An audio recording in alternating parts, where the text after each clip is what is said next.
নমস্কার দর্শক বন্ধুরা, আজকের এই বিশেষ ভিডিওতে আপনাদের সকলকে স্বাগত জানাই। আজ আমরা আপনাদের সঙ্গে এমন একটি সহজ এবং শক্তিশালী টেকনিক শেয়ার করতে চলেছি, যা আপনি খুব সহজেই বাড়িতে বসেই করতে পারবেন। এই পদ্ধতিতে আপনি একটি ছোট্ট জিনিস ব্যবহার করে আপনার জীবনে অর্থের ইতিবাচক শক্তিকে আপনার দিকে খুব সহজে আকর্ষণ করতে পারবেন।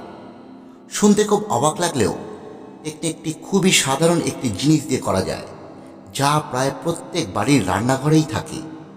সেই জিনিসটি কি, কিভাবে ব্যবহার করবেন, কখন করবেন এবং এর সঙ্গে আর কিছু করা প্রয়োজন আছে কি না, সব কিছুই ধাপে ধাপে এই ভিডিওতে আপনারা জানবেন। তাই অনুরোধ রইল, ভিডিওটি শেষ পর্যন্ত অবশ্যই মন দিয়ে দেখবেন। আর ভিডিওটি দেখবার পর যদি বিন্দুমাত্র ভালো লাগে, তাহলে অবশ্যই ভিডিওটি লাইক করে আমাদের চ্যানেলটি সাবস্ক্রাইব করে আমাদের পাশে থাকবেন। আসুন এবার মূল বিষয়ে আসা যাক। আজ আমরা যে জিনিসটি ব্যবহার করব সেটি হলো দারচিনির একটি ছোট্ট টুকরো। হ্যাঁ বন্ধুরা, একদম ঠিক শুনছেন, রান্নাঘরের গরম মশলার মধ্যেই আপনি এই দারচিনি পেয়ে যাবেন। দেখতে ছোট কাঠের টুকরোর মতো এই দারচিনির একটি টুকরো আপনাকে নিতে হবে। টুকরোটি ছোট বা বড় যাই হোক না কেন, তাতে কোনো সমস্যা নেই। এবার এটিকে একটি পরিষ্কার কাপড়ে মুড়িয়ে নিতে হবে। কাপড়টি সবুজ, লাল বা সাদা হতে পারে। এই তিনটি রং যে কোনো কিছু ম্যানিফেস্ট করবার জন্য সবচেয়ে ভালো। তবে মাথায় রাখবেন, কালো কাপড় কিন্তু ব্যবহার করবেন না। আপনি চাইলে একটি পরিষ্কার রুমাল নিয়েও সেটির মধ্যে দারচিনির টুকরো মুড়িয়ে নিতে পারেন। তারপর সেটি ভাঁজ করে আপনার বালিশের নিচে রেখে দিন। চাইলে বালিশের কভারের মধ্যেও রাখতে পারেন। রাতে আপনি যখন ঘুমোবেন, তখন আপনার মাথা সেই দারচিনি টুকরোর উপরে থাকবে। বলা হয়, দারচিনি অর্থ আকর্ষণের একটি শক্তিশালী মাধ্যম। এটি চুম্বকের মতো অর্থের শক্তিকে আপনার দিকে টেনে নিয়ে আসবে। এখন একটা গুরুত্বপূর্ণ কথা, এই টেকনিকটি আপনি নিজের জন্য যেমন করতে পারবেন, তেমনি আবার পরিবারের অন্য কারোর জন্যও করতে পারেন। ধরুন, আপনার বাড়ির যিনি উপার্জন করছেন, তিনি হয়তো এই সমস্ত টোটকা বা রিচুয়ালে খুব একটা বিশ্বাস করেন না, বা এগুলি করার খুব একটা সময় পান না। কিন্তু আপনি যদি চান তার আয় বৃদ্ধি হোক, আপনার সংসারে উন্নতি আসুক, তাহলে তার বালিশের নিচেও এইভাবে দারচিনির টুকরো রেখে দিতে পারেন। এতেও আপনার অনেক উপকার হবে। যদি আপনি অন্য কারোর জন্য করেন, তাহলে শুধু এটুকু করলেই হবে, আর অন্য কিছু করার প্রয়োজন নেই।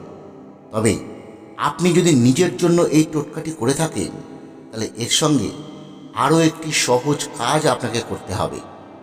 রাতে ঘুমানোর সময় চোখ বন্ধ করে মনে মনে জপ করবে, money flows to me easily, money flows to me easily. দেখুন, এই কথাটি মনে মনে জপ করে ঘুমিয়ে পড়তে হবে। কি জপ করতে হবে আমরা স্ক্রিনে দিয়ে রেখেছি, আপনারা প্রয়োজনে কোথাও লিখে রাখতে পারেন। এই বাক্য আপনার মনে অর্থ আকর্ষণের একটি দিব্য শক্তি জাগিয়ে তুলবে। দারচিনির শক্তির সঙ্গে যখন এই জপ মিলবে, তখন আপনার ইতিবাচক মানি এনার্জি আরও দ্রুত আকৃষ্ট হবে। এই জপটি সম্পূর্ণ ঐচ্ছিক। এটি আপনি করলে খুব ভালো ফল পাবে, আবার নাও করতে পারে। এবার বলি নিয়মের কথা। এই দারচিনির টুকরোটি আপনি 15 দিন ব্যবহার করবেন। তারপর সেটি ফেলে দিয়ে নতুন একটি টুকরো এইভাবে ব্যবহার করবেন।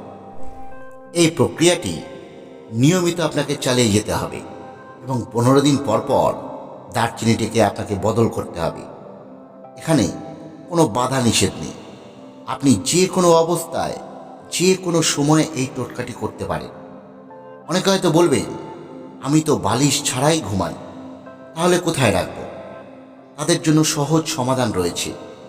আপনি যেখানে মাথা রেখে ঘুমোন, সেই জায়গার নিচে, অর্থাৎ তোশক বা গদির নিচে দারচিনির টুকরোটি রেখে দিন, তাহলেই কাজ হবে। বন্ধুরা, এই ছিল আজকের সহজ এবং কার্যকর এই টেকনিক। নিয়মিত এটি করলে আপনার জীবনে ইতিবাচক পরিবর্তন খুব তাড়াতাড়ি আসবে। ভিডিওটি যদি ভালো লেগে থাকে, তাহলে অবশ্যই ভিডিওটি লাইক করুন আর কমেন্টে লিখুন, থ্যাংক ইউ ইউনিভার্স। ধন্যবাদ। সকলে ভালো থাকবেন।